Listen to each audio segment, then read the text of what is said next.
Welcome back to Let's Get Weird in the Dark. Tonight, we're diving into one of humanity's most taboo and unsettling practices. A practice that spans continents, cultures, and thousands of years. This is the story of medicinal cannibalism, the deliberate consumption of human flesh and body parts, not out of starvation, not out of cruelty, but out of belief. Belief in power. Belief in medicine. Belief in transformation. Close your eyes and settle in. This is a two-part journey through the dark history of consuming the dead, and sometimes the living, in the name of healing, strength, and survival.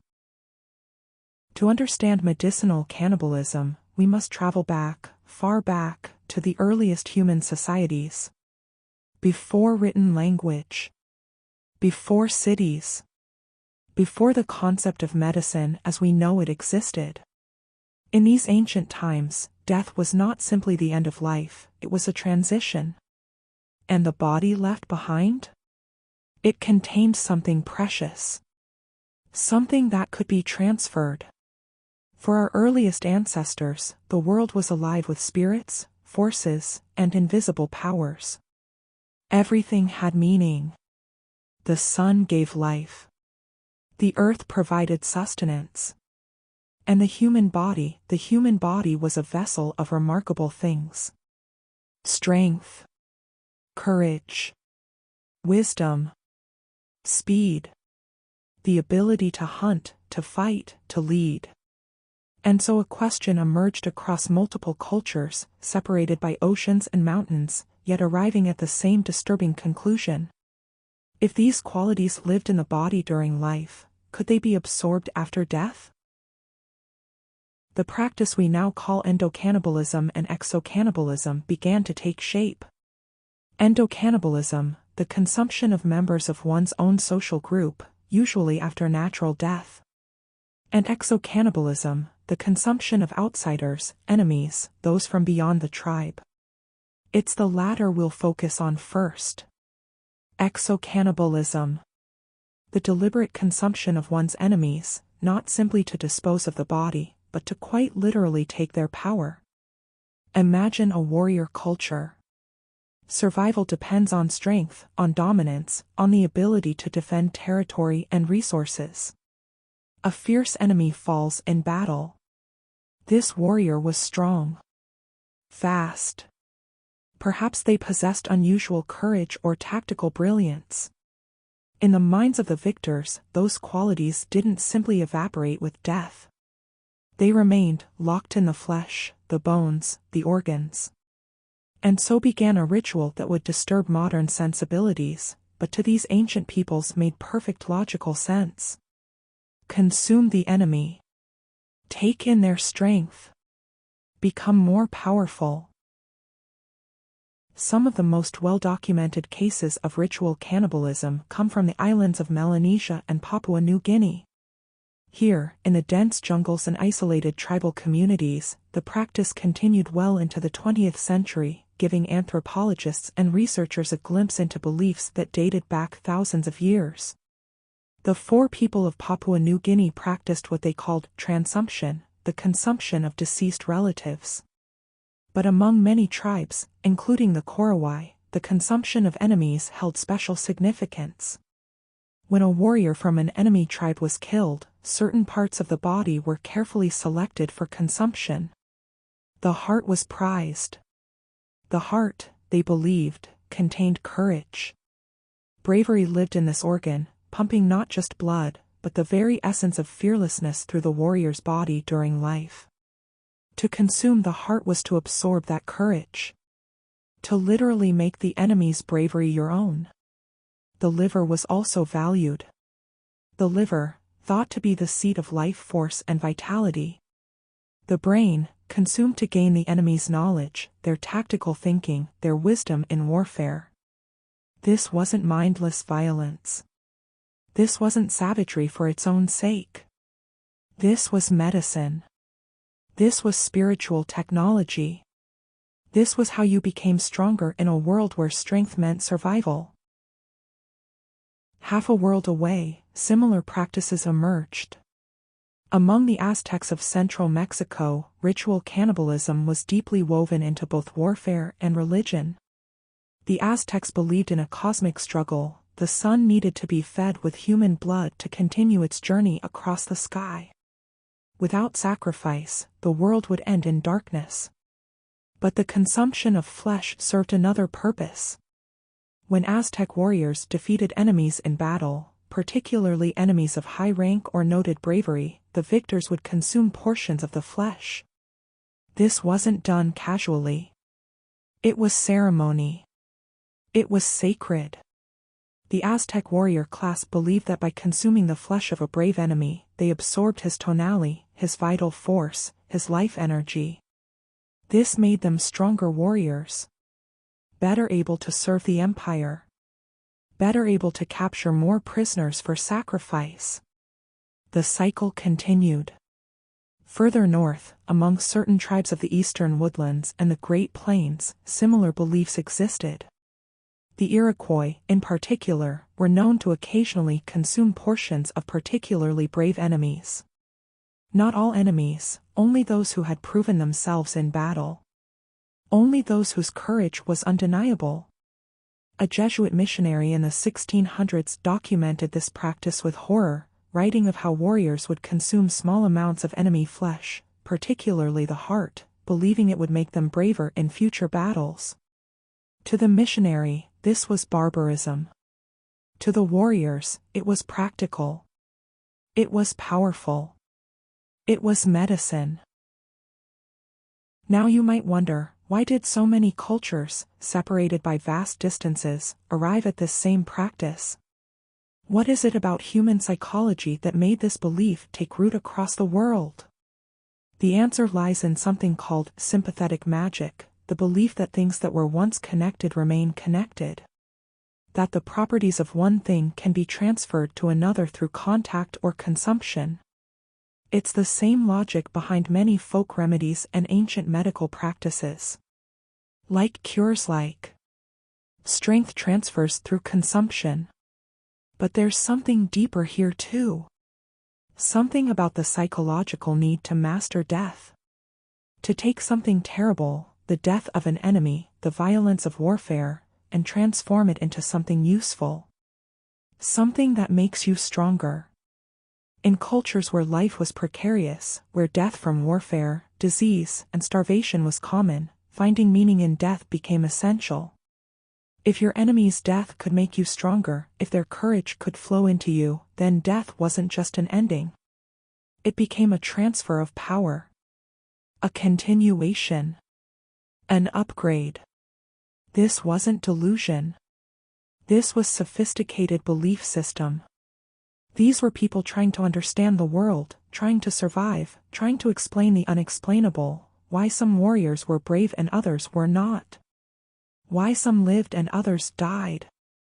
Where did strength come from? Where did it go? And if you could capture it, if you could consume it, you could control it. This belief in the transferable power of human flesh wasn't limited to isolated tribes and ancient warriors. As we'll explore in the next segment, this practice would evolve. It would become more sophisticated, more medicalized. And surprisingly, it would spread to the very heart of what we consider civilized society. European physicians would prescribe human body parts. Apothecaries would sell human flesh. The dead would be mined like resources. And all of it, would be considered medicine. We've traveled through the ancient world, through tribal beliefs and warrior cultures. We've seen how the consumption of enemies was thought to transfer courage, strength, and power. Now, we cross into territory that might surprise you even more. Because this practice didn't stay confined to the so-called primitive world. It didn't remain in distant jungles or remote islands. Instead, it migrated. It evolved. And it found a welcome home in the heart of European civilization, in the apothecaries, the royal courts, and the medical schools of the Renaissance. But we're not there yet. First, we need to understand the bridge. How did cannibalism transform from a tribal ritual into accepted medical practice? The answer begins in the ancient world. In Greece. In Rome. In Egypt. The ancient Egyptians were master embalmers.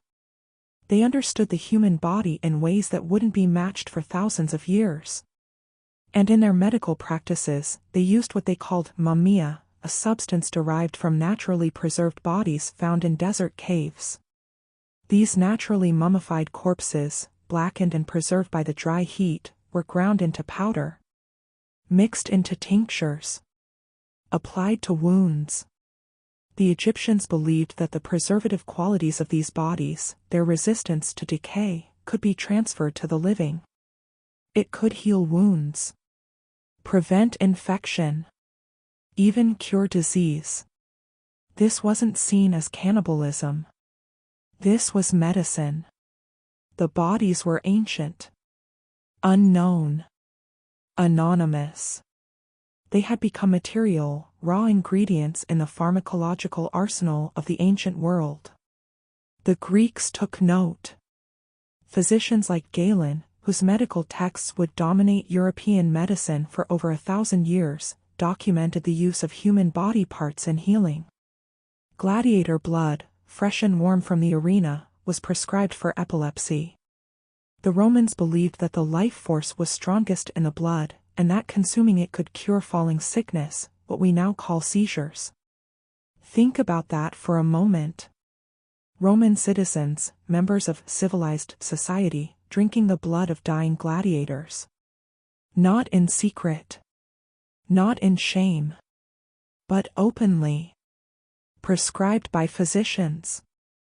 Recommended by medical authorities. The gladiator would fall. The blood would flow. And the sick would rush forward, cups in hand, to capture this vital fluid before it cooled. Before the life force left it. As Rome fell and Europe entered the Middle Ages, much medical knowledge was lost. But not this. The use of human body parts in medicine, that survived. That spread. That grew. Medieval physicians inherited the texts of Galen and other ancient authorities. And in those texts, they found prescriptions, instructions, recipes that called for human ingredients. But there was a problem. Those naturally mummified bodies from Egypt? They were rare, expensive, hard to obtain. Supply couldn't meet demand. And so, merchants found a solution. If natural mummies were scarce, why not make artificial ones? By the 12th century, a grim trade had emerged. Bodies of executed criminals, or sometimes just the poor and unclaimed dead, would be taken. They would be treated with spices, with bitumen, with preservatives. They would be dried, aged, and then they would be sold as mummia. Apothecaries across Europe stocked it. Physicians prescribed it. The wealthy purchased it in bulk. Ground mummy powder became one of the most sought-after medicines of the medieval and Renaissance periods. For headaches. For internal injuries. For preventing disease. For almost any ailment, mummy powder was considered effective. After all, if the ancients used it, if Galen recommended it, if it came from the mysterious and exotic Egypt, it must work.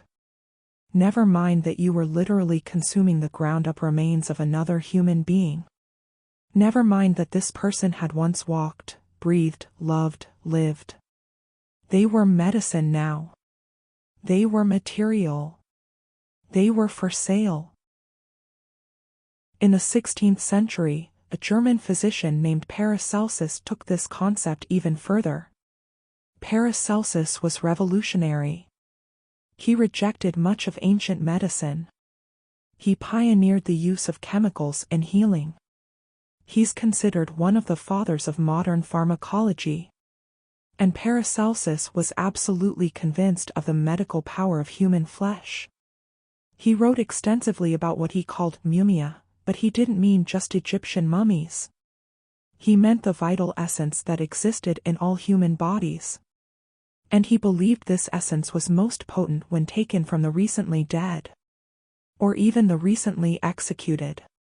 Paracelsus taught that different parts of the body held different healing properties. The skull, when ground into powder, could cure headaches. The fat of a healthy body, rendered down, could heal wounds and reduce inflammation. The blood. The blood was precious. Blood could cure countless ailments. He wasn't alone in these beliefs. Across Europe, physicians were reaching similar conclusions. The human body wasn't just a temple of the soul. It was a pharmacy, a storehouse of potent medicines. And if you knew how to harvest it, how to prepare it, how to prescribe it, you could heal the sick. This was medicine. This was science. This was progress. Public executions became medical opportunities. In Germany, in France, in England, when a criminal was hanged or beheaded, physicians and their assistants would be waiting. They had permission. They had legal right. The body of the criminal was forfeited to the state, and the state often sold collection rights to medical professionals. The blood would be collected as it fell. Still warm. Still vital. This was the most potent form, fresh from a healthy body, not corrupted by disease. It would be bottled.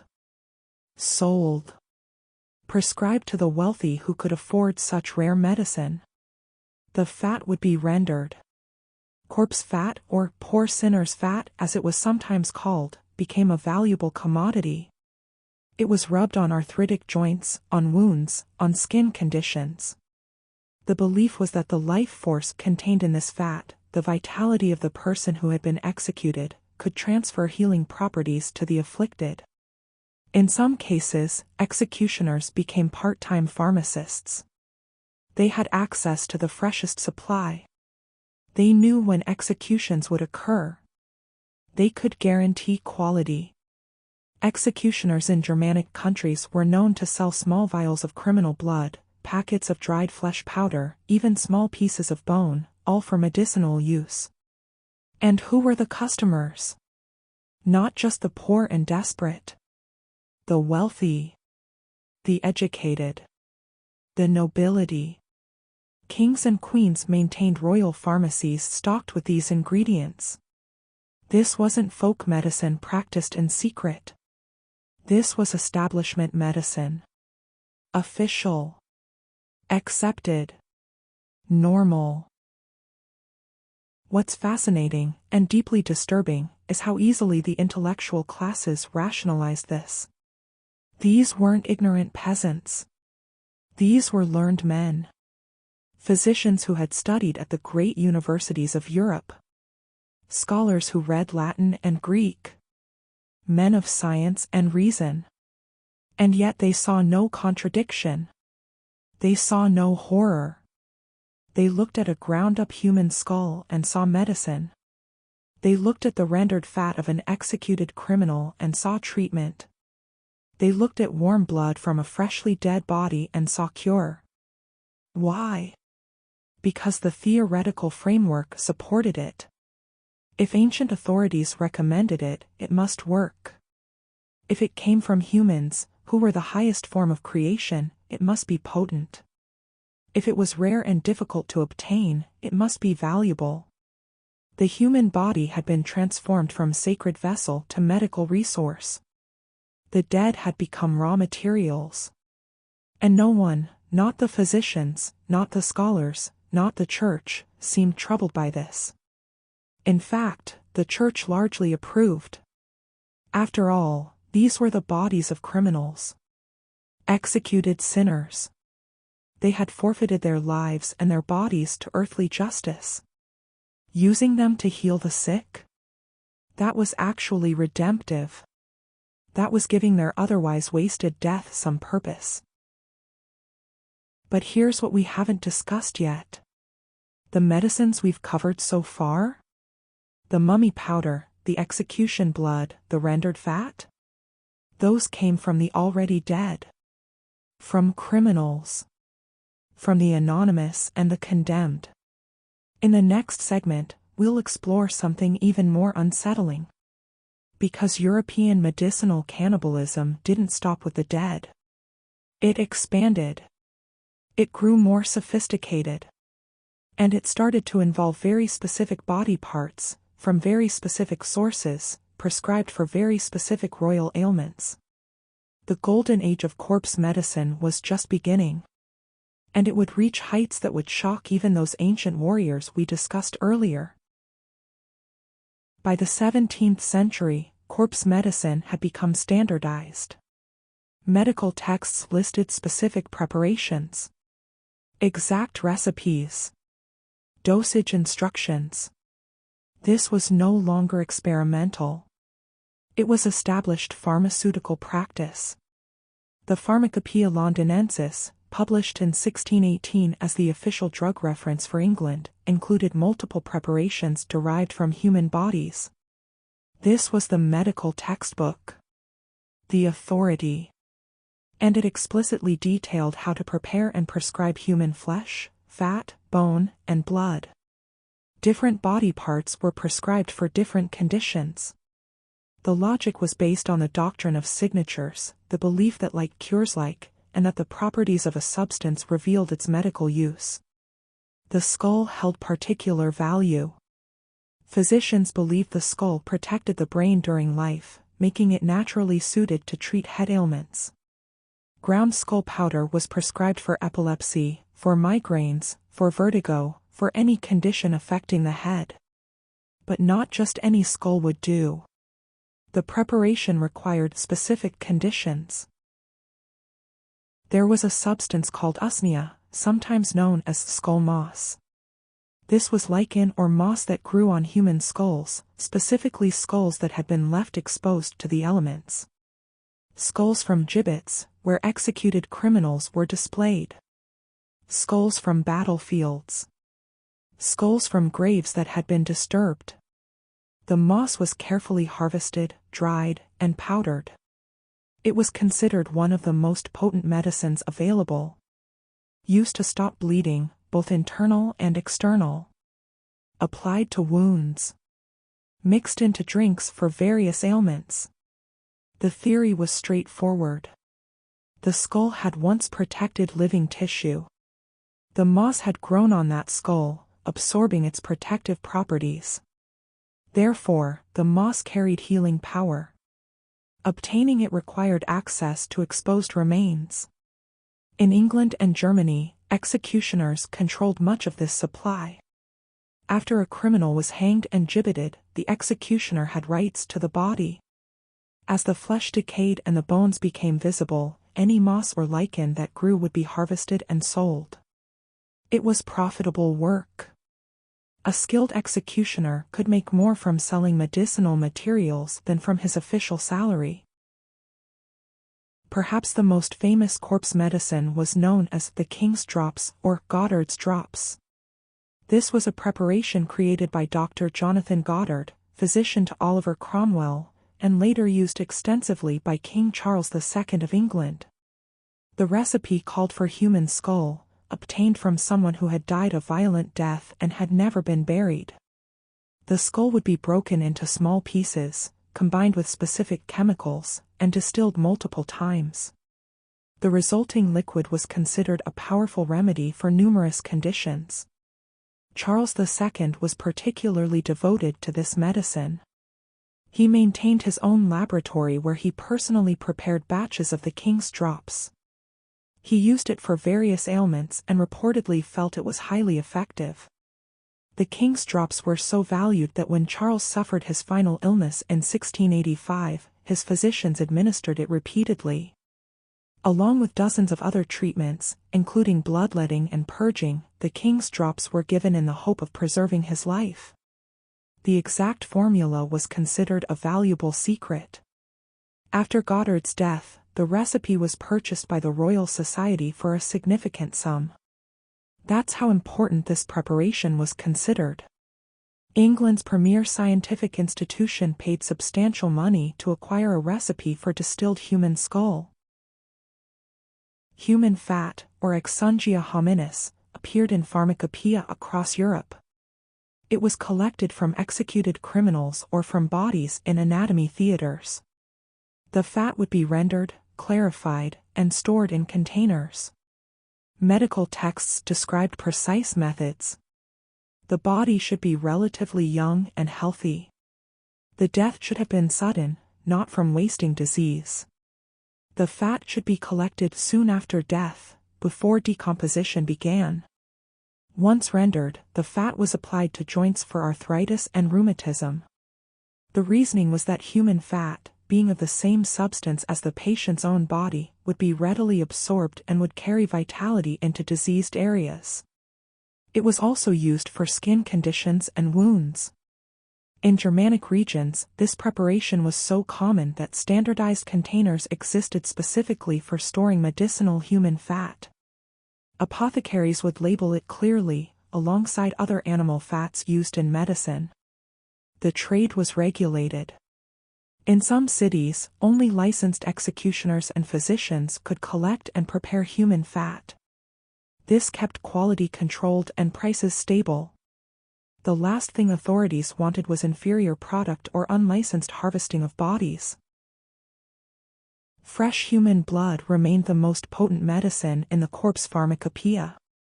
But by the 17th century, physicians had developed preferences about which blood worked best. Blood from young, healthy individuals was preferred. Blood from executed criminals, particularly those killed by beheading rather than hanging, was considered superior. The theory held that blood from violent death retained more vital force than blood from natural death. German physicians in particular created a preparation called mummified blood. Fresh blood would be collected, mixed with preservatives, dried into a powder, and then aged. This powder could be stored indefinitely and reconstituted when needed. For epilepsy, the prescription was often fresh blood, drunk immediately after execution. Patients would bring cups to public executions. This wasn't hidden or shameful. This was medical treatment. Families would attend executions not as spectators but as patients, seeking remedy for their afflictions. For other conditions, the dried blood powder could be mixed into wine or water. The dosage was specified in medical texts, just like any other drug. Too little might not be effective. Too much might cause adverse effects. Understanding why intelligent, educated people accepted these practices requires understanding their medical framework. First, ancient authority carried enormous weight. If Galen recommended something, if it appeared in classical texts, it was considered proven. The wisdom of the ancients was not questioned. Second, the doctrine of signatures provided theoretical support. The human body was the highest form of creation. Therefore, medicines derived from humans must be the most powerful. The skull protected the brain, so skull medicine protected against head ailments. Blood carried life force, so blood medicine restored vitality. Third, there was some observational support, or what physicians interpreted as support. When a patient improved after taking corpse medicine, it confirmed the treatment's effectiveness.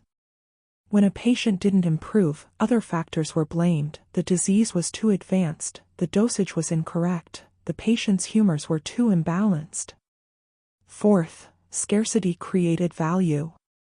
These medicines were expensive. They required specific conditions to produce. They came from rare sources. In the medical thinking of the time, rare and expensive often meant effective. And finally, everyone was doing it. This wasn't fringe medicine practiced by questionable healers. This was mainstream. This was what the royal physicians prescribed. What the great universities taught. What the medical establishment endorsed. The trade in corpse medicine would continue for another 100 years. It would expand beyond Europe. It would create markets, regulations, and specialized suppliers. And it would eventually face challenges, not from moral objections, but from changing ideas about how the body worked and what medicine should be. But before we get to the decline of these practices, we need to look at how far they spread. Because Europe wasn't the only place developing sophisticated uses for human remains. And some of the most elaborate corpse medicine practices emerged not from medieval ignorance, but from the height of the Enlightenment. The 18th century. The Age of Reason. The Enlightenment. This was the era of scientific revolution, of rational thought, of questioning old superstitions. Newton had explained gravity. Linnaeus was classifying all living things. The scientific method was transforming how humans understood the world. And yet, corpse medicine flourished. In fact, some of the most sophisticated preparations of human body parts emerged during this supposedly rational age. The contradiction is worth examining. These weren't medieval monks clinging to ancient texts. These were men of the Enlightenment, educated in the new sciences, who continued to prescribe human flesh, bone, and blood. The key is understanding that they saw no contradiction. To them, corpse medicine was being refined by scientific principles. They were improving old recipes, testing new methods, documenting results. This was progress, not superstition.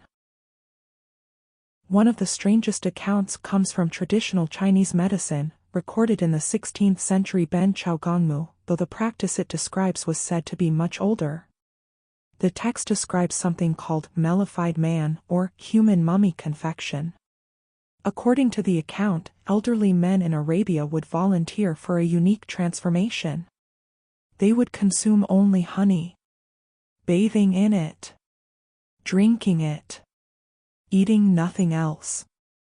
After death, the body would be placed in a stone coffin filled with honey.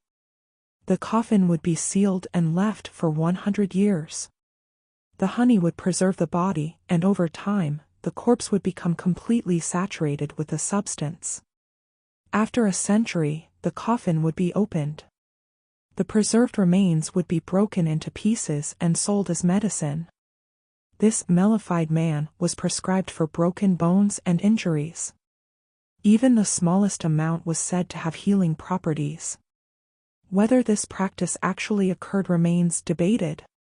No physical evidence has been found. But the account exists in respected medical texts from multiple Asian sources.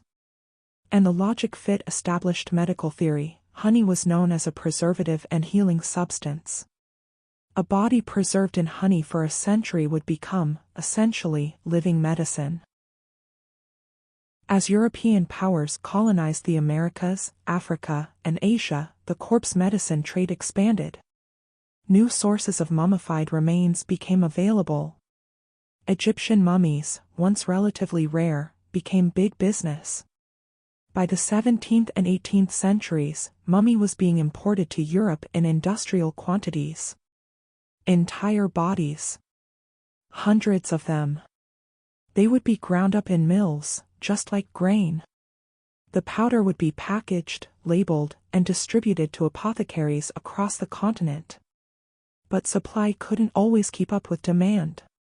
And so, as had happened in medieval times, substitutions occurred.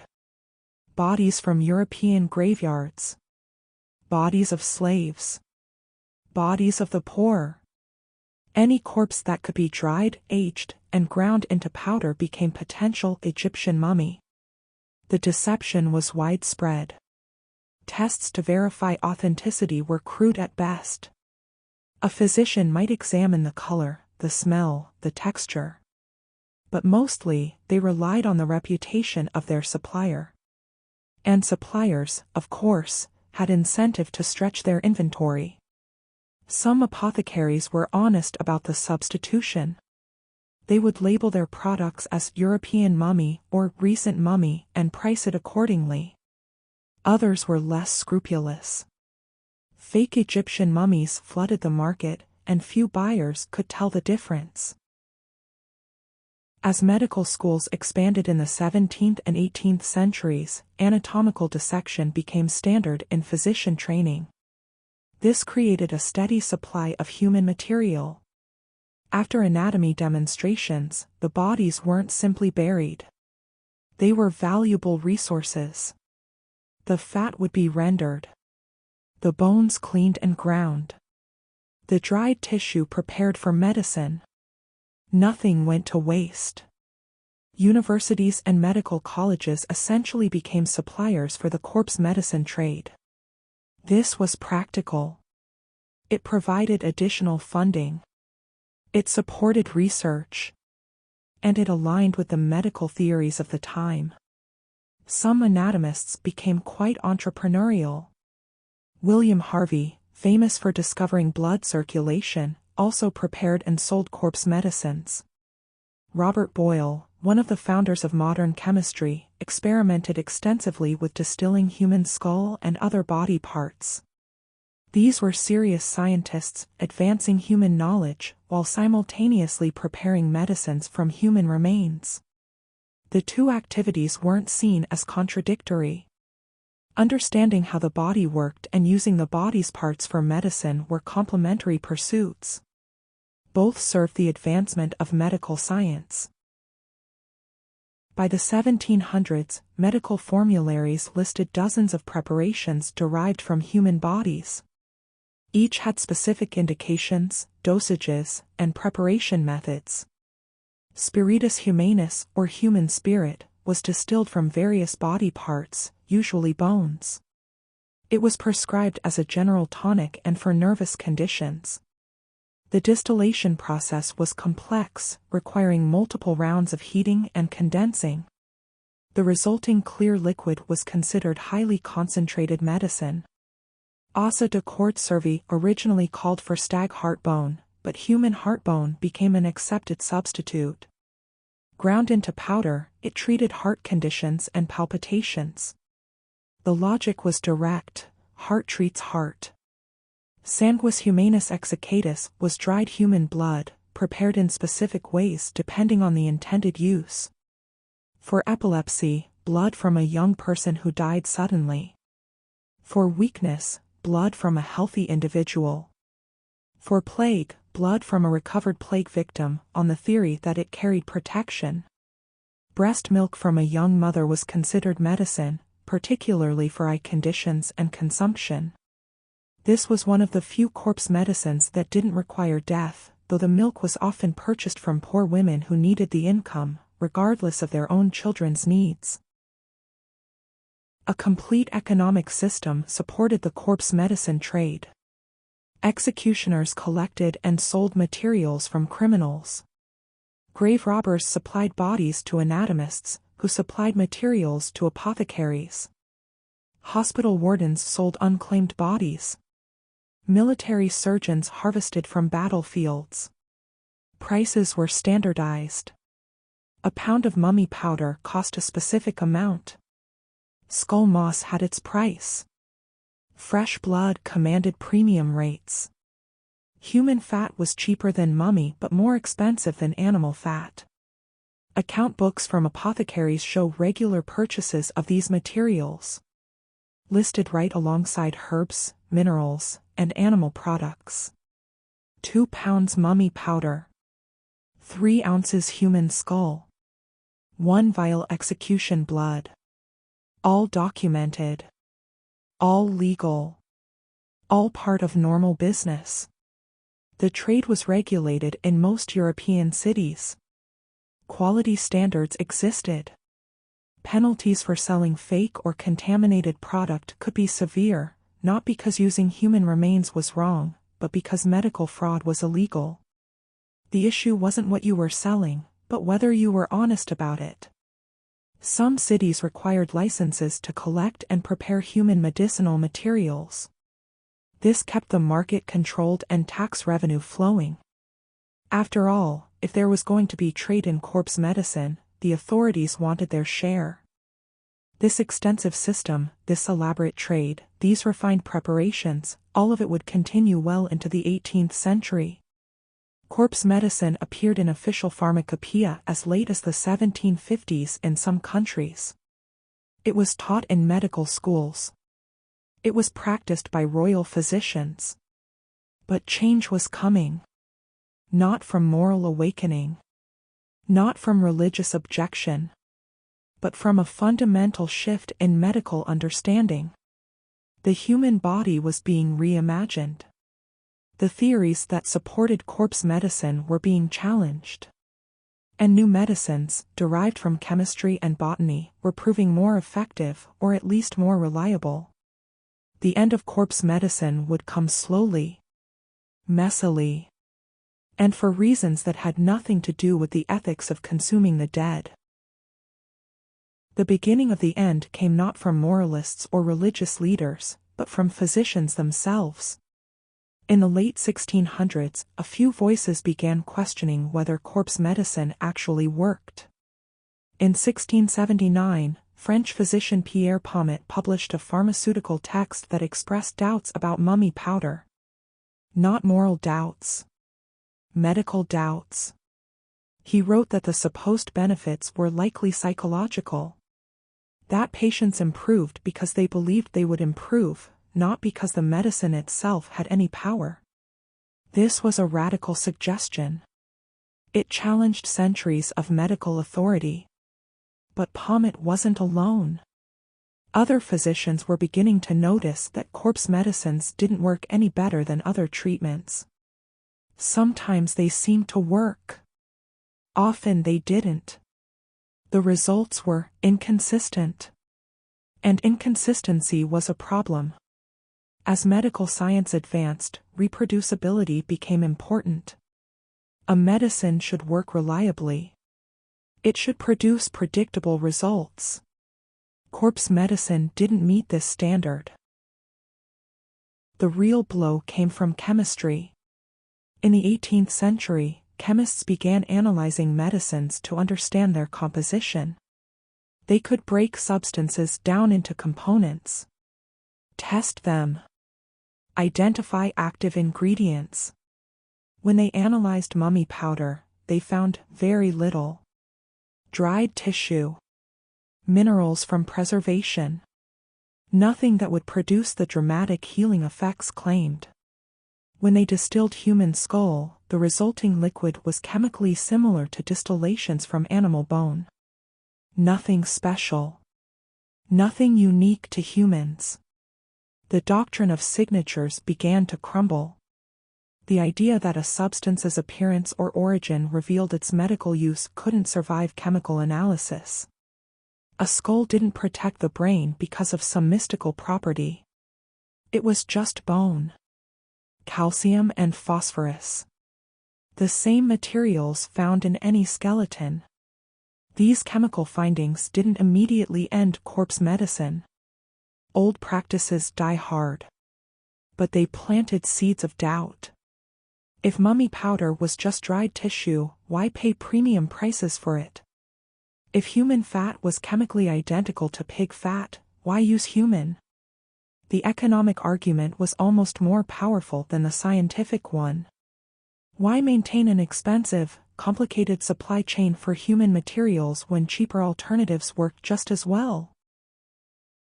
Still, the practices continued in many places well into the 1800s.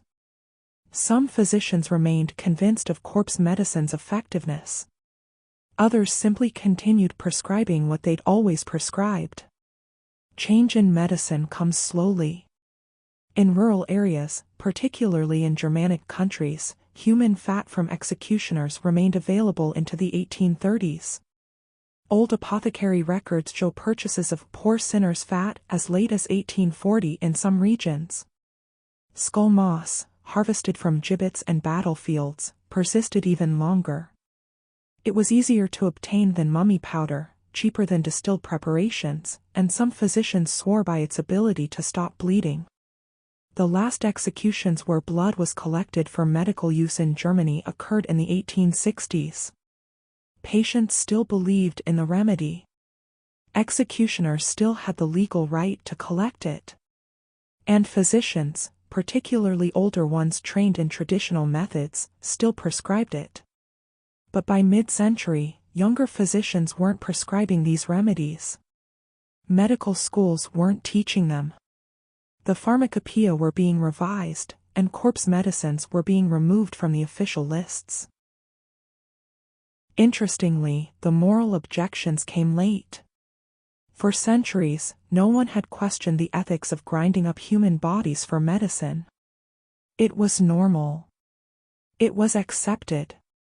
The bodies were from criminals, from the unclaimed dead, from people who had no voice or power.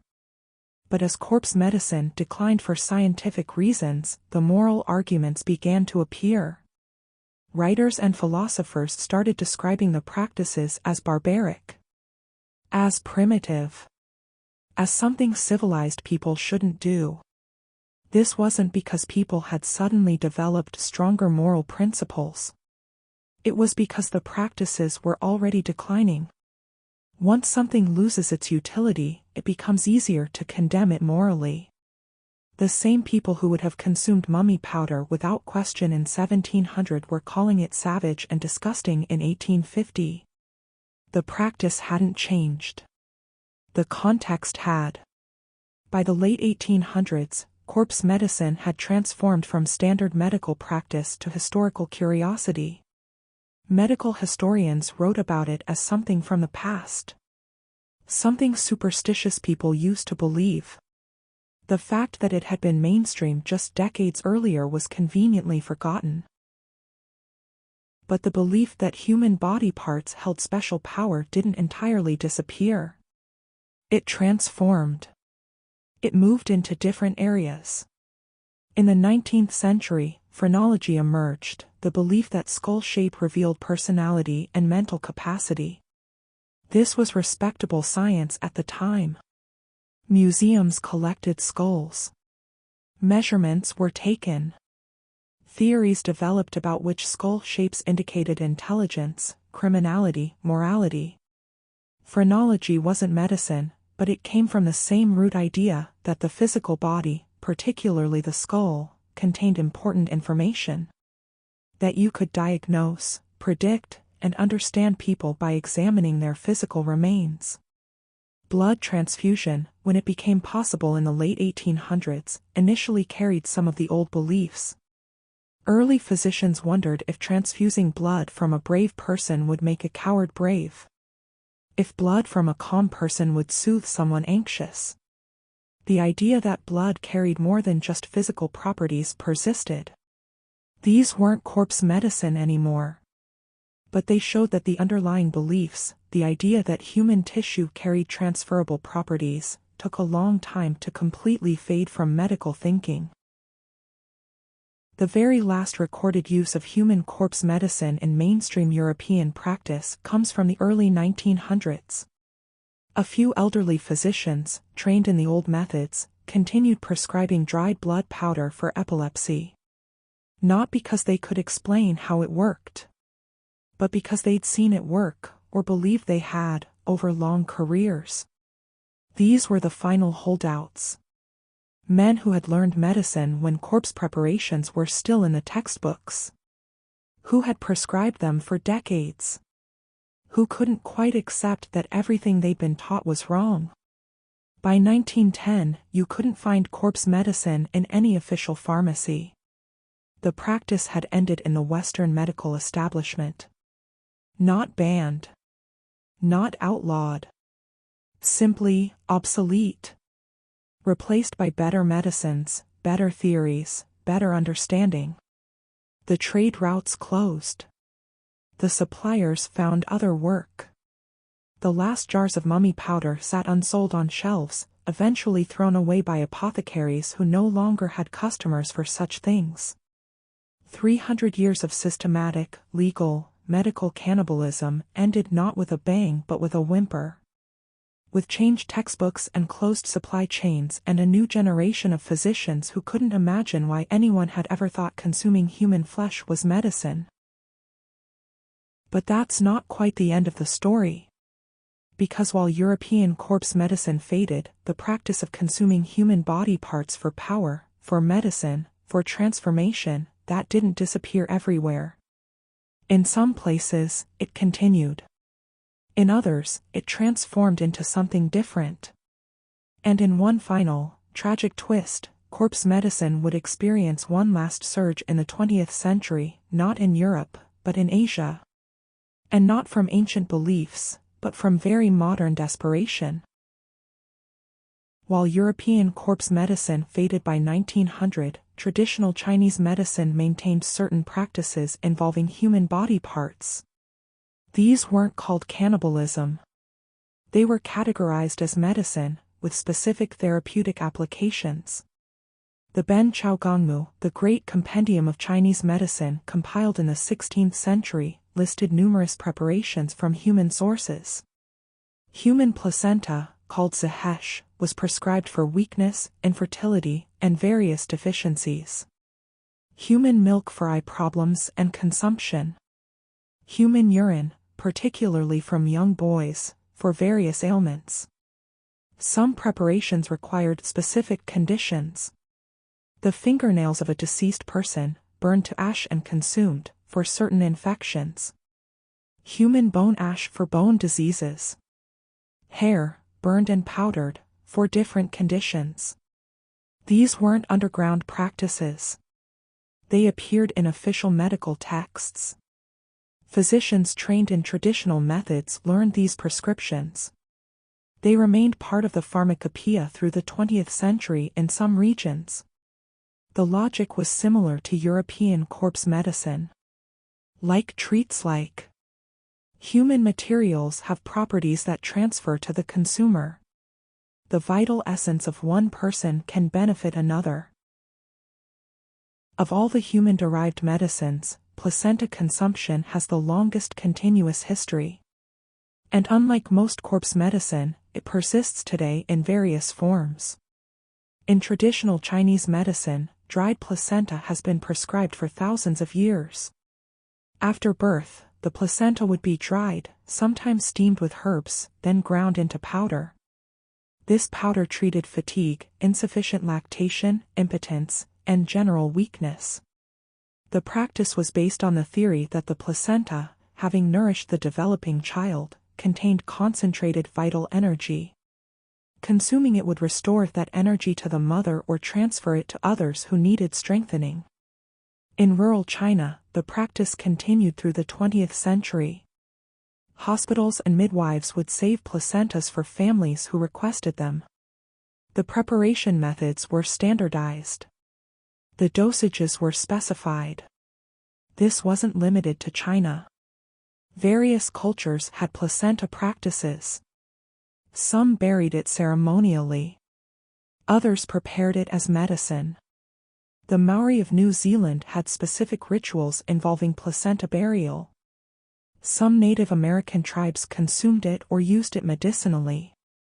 In the West, placenta consumption largely disappeared with modern medicine. But starting in the 1970s, it experienced a revival. Not from ancient tradition, but from natural childbirth movements. Women began consuming their own placentas, believing it would improve recovery, increase milk production, and prevent postpartum depression.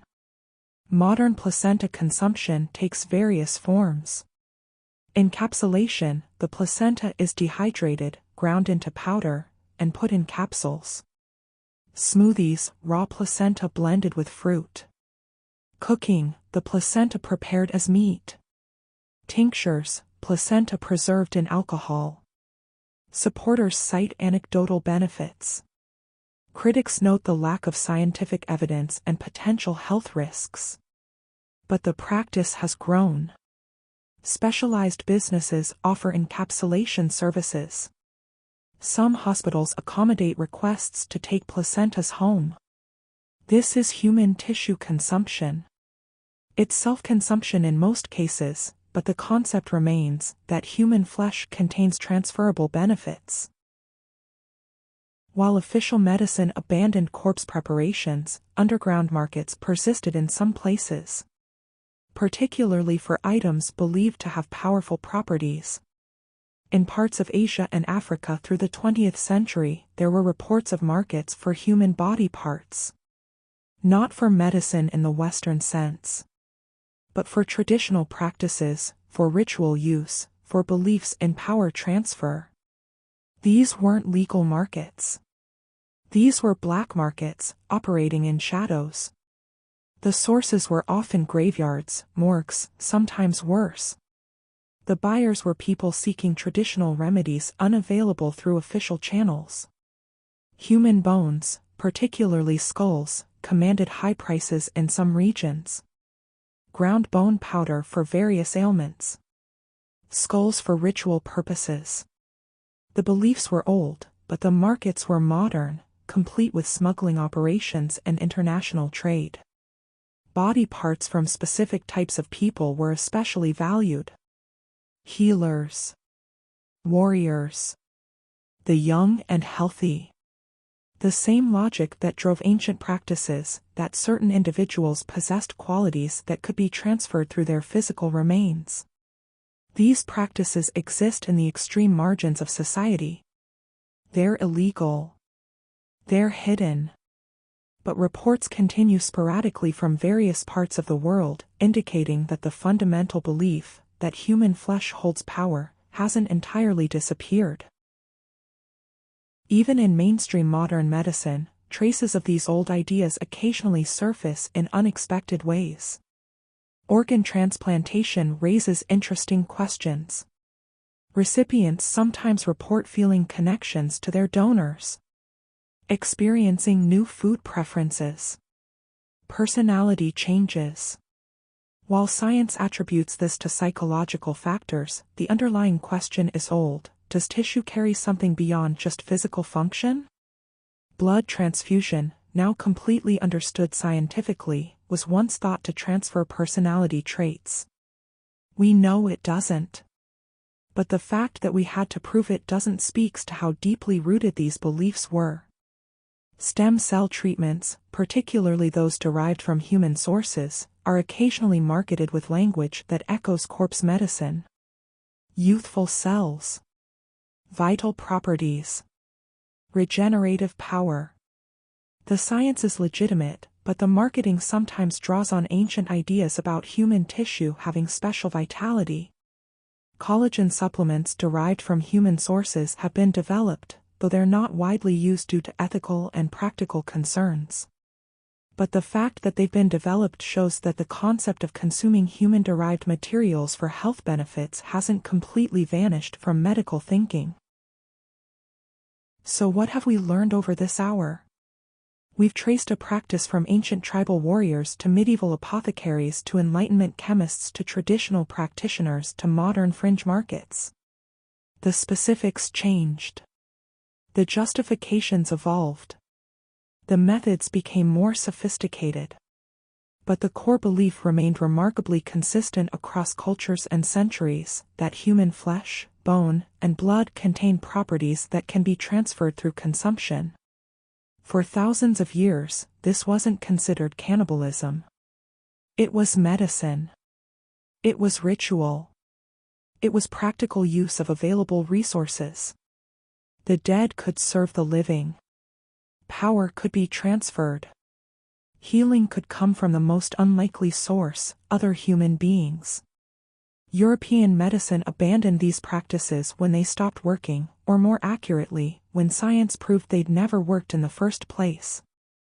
But the practices didn't disappear everywhere. They transformed. They continued in different forms. They moved underground. They occasionally resurface in new contexts. The human body, it seems, has always been both sacred and useful. Both person and potential resource. The line between honoring the dead and using them has always been thinner than we might like to admit. This concludes part 1 of our exploration into medicinal cannibalism. We've covered the tribal origins, the European flowering, the elaborate trade systems, and the eventual decline. We've seen how normal this once was. How accepted. How systematized. In Part 2, we'll explore the darkest aspects of this history. The times when medicinal cannibalism crossed lines. When it wasn't consensual. When desperation, war, and atrocity created situations where the consumption of human flesh became not medicine, but survival. Not ritual, but necessity. Why? Rest we. Dream of apothecary jars and ancient recipes. Of beliefs that spanned centuries. Of the strange things humans will do when they believe it will help Thank you for letting things get weird in the dark. Good night.